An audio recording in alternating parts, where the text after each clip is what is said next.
ఆయన ఒక 15 రోజుల కిందట మొట్టమొదటిసారి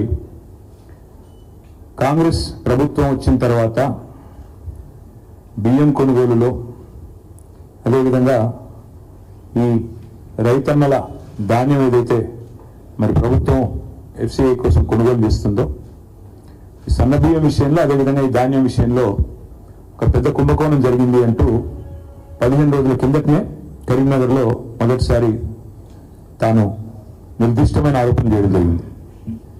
ప్రభుత్వం నుంచి ఏ రకమైన స్పందన కూడా ఈ 15 రోజుల్లో రాలేదు. తదనంతరం ఒక వారం రోజుల కిందట మాజీ శాసనసభ్యులు మాజీ సివిల్ సప్లైస్ కార్పొరేషన్ అధ్యక్షులు సోదరులు పెద్ది సుదర్శన్ రెడ్డి గారు కూడా ఈ ఆరోపణలను ఆధారాలతో నిర్దిష్టంగా మళ్ళీ తిరిగి వారం రోజుల కిందట వారు కూడా మరొక పత్రికా సమావేశాన్ని నిర్వహించడం జరిగింది.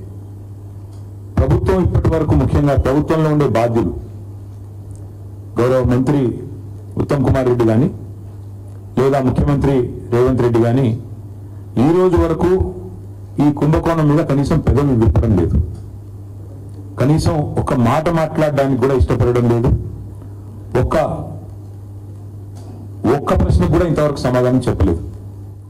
ఇవాళ బీఆర్ఎస్ పార్టీ తరఫున మేము నిర్దిష్టమైన ఆధారాలతో సహా ఇవన్నీ కూడా మీ ముందు బయట పెడతా ఉన్నాము. మేము కొన్ని డిమాండ్లు కూడా చేయబోతా ఉన్నాం. మేము మొదటి నుంచి చెప్తా వచ్చింది ఒకటే, కాంగ్రెస్ అంటేనే మరి బీఆర్ఎస్ అంటే స్కీములు, కాంగ్రెస్ అంటే స్కాములు. నిజానికి కాంగ్రెస్ అంటేనే స్కామ్ గ్రేస్ అని పిలుస్తారు. కుంభకోణాల కుంభమేళ జరుగుతుంది తెలంగాణలో ఈ కాంగ్రెస్ వస్తే అనే మాట మేము ఎన్నికల ముందు 6 నెలల ముందే చెప్పడం జరిగింది. ఇవాళ కాంగ్రెస్ పార్టీ పెద్దలు ముఖ్యంగా ఈ రాష్ట్రంలో ఒకటే ఫిలాసఫీ పెట్టుకున్నారు, గల్లీ మే లూటో ఢిల్లీ మే బాంటో. అంటే ఇక్కడ దోచుకో, గల్లీలో దోచుకో, ఢిల్లీలో అక్కడ ఉండే కాంగ్రెస్ పెద్దలకు అక్కడ ఉండే వారికి మరి అందులో ఎందుకంటే సామంతరాజులు కప్పాలు కట్టాలి కాబట్టి ఇక్కడ నుంచి అక్కడ వరకు వారు పంపకాలు సూట్ కేసులు మోయడం ఇవన్నిట్లో బిజీగా ఉన్నారు. ఇవాళ ఏది వదలట్లేదు వీళ్ళు.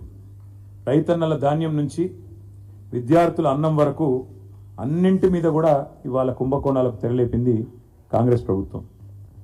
ఈ 2 కుంభకోణాలు కలిపి నేను మొత్తం వివరంగా చెప్తాను. ఇటు రైతులేమో పడిగాపులు పడుతుంటే రోడ్ల మీద ఇంకా ధాన్యం కొనుగోలు పూర్తిగాక అకాల వర్షాలతో సతమతమయ్యి కొనుగోలు కేంద్రాలలో రైతులు కన్నీళ్లు పెట్టుకుంటే, మరొకవైపు ప్రభుత్వం మాత్రం ధాన్యం కొనుగోలు మీద దృష్టి పెట్టకుండా వాళ్ళు చాలా బిజీగా ఈ ధాన్యం కుంభకోణం మీద దృష్టి పెట్టి మరి స్వయంగా ముఖ్యమంత్రి గారి పేషీ నుంచి పౌర సరఫరాల శాఖ డిపార్ట్మెంట్ నుంచే ఈ కుంభకోణం జరిగిందనేది మాకు వస్తున్న ఇన్ఫర్మేషన్.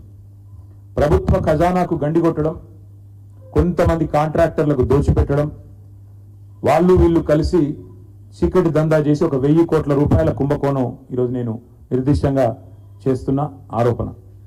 ఇప్పటికే రాష్ట్రంలో బి ట్యాక్స్ అని, ఆర్ ట్యాక్స్ అని, ఆర్ఆర్ ట్యాక్స్ అని, యూ ట్యాక్స్ అని రకరకాలుగా ట్యాక్స్ల గురించి వింటా ఉన్నాం, అన్అఫీషియల్ ట్యాక్స్ల గురించి వింటా ఉన్నాం. ఈరోజు ఈ స్కామ్లో మాత్రం కేవలం ఇక్కడ తెలంగాణలోని కాంగ్రెస్ పెద్దలకే కాకుండా ఢిల్లీ పెద్దల దాకా కూడా మరి హస్తం ఉందని చెప్పి మాకున్న సమాచారం. ఇప్పుడు మీకు 2 భాగాలుగా నేను చెప్పాలి. ఈ ప్రభుత్వం ఎట్లా ఉందంటే వ్యవహారము, 2 లక్షల రూపాయల రుణమాఫీ చేసే తెలివి లేదు.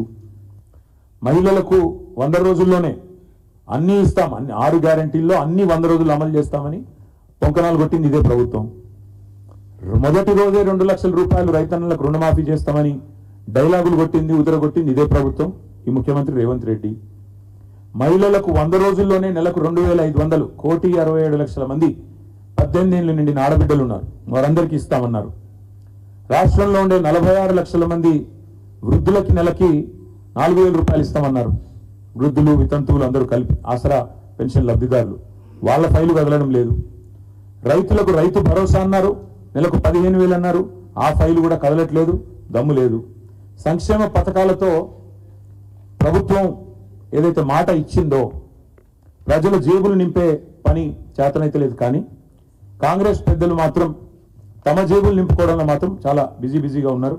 ఈ మొత్తం స్కామ్ అర్థం చేసుకోవాలంటే 2 భాగాలుగా మీకు చెప్పాలి. మొదటి భాగం ఏంటి అంటే 35 లక్షల మెట్రిక్ టన్నుల ధాన్యం సేకరణ కోసం పిలిచిన గ్లోబల్